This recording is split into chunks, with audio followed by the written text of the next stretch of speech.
রাষ্ট্র সংস্কারের রাজনৈতিক দলগুলোর ঐক্যমতের ভিত্তিতে চূড়ান্ত জুলাই সনদ।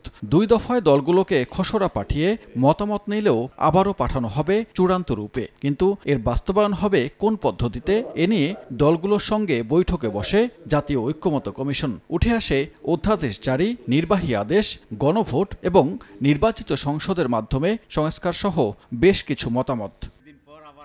সাংবিধানিক সংস্কারের ক্ষেত্রে নিজেদের মতামত তুলে ধরে জামায়াতে ইসলামী। সংবিধানের অনেক ধারা অকার্যকর দাবি করে দলটি বলছে, জুলাই সনদ বাস্তবায়নের সবচেয়ে ভালো উপায় বিশেষ সাংবিধানিক আদেশ জারি।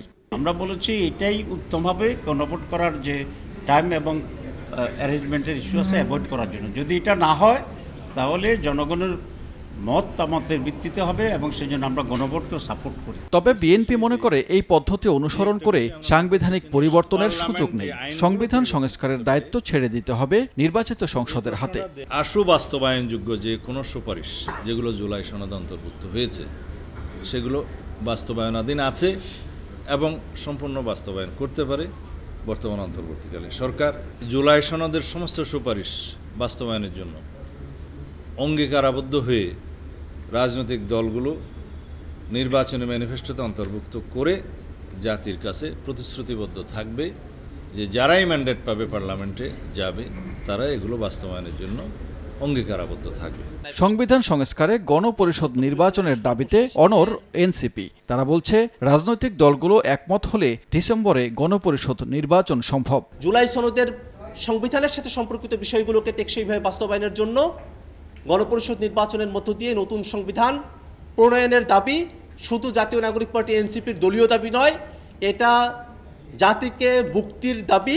বৈঠক শেষে কমিশনের সহসভাপতি অধ্যাপক আলী রিয়াজ জানান, সনদ বাস্তবায়ন প্রক্রিয়ায় এখনও একমত হতে পারেনি দলগুলো। সমস্ত রাজনৈতিক দল এ বিষয়ে দুটো বিষয়ে একমত হয়েছে।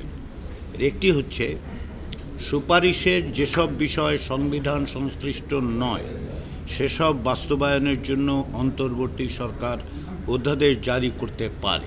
সুপারিশে যেসব বিষয় সরকারি বা সংশ্লিষ্ট কর্তৃপক্ষের আদেশ ও বিধি প্রণয়নের মাধ্যমে বাস্তবায়ন করা সম্ভব সেগুলো অন্তর্বর্তী সরকার এবং সংশ্লিষ্ট কর্তৃপক্ষ বাস্তবায়ন করতে পারে। 2 ধাপের সংলাপে 84টি সংস্কার বিষয়ে রাজনৈতিক দলগুলো একমত হয়েছে। এর মধ্যে রয়েছে নোট অব ডিসেন্ট সহ 19টি মৌলিক বিষয়।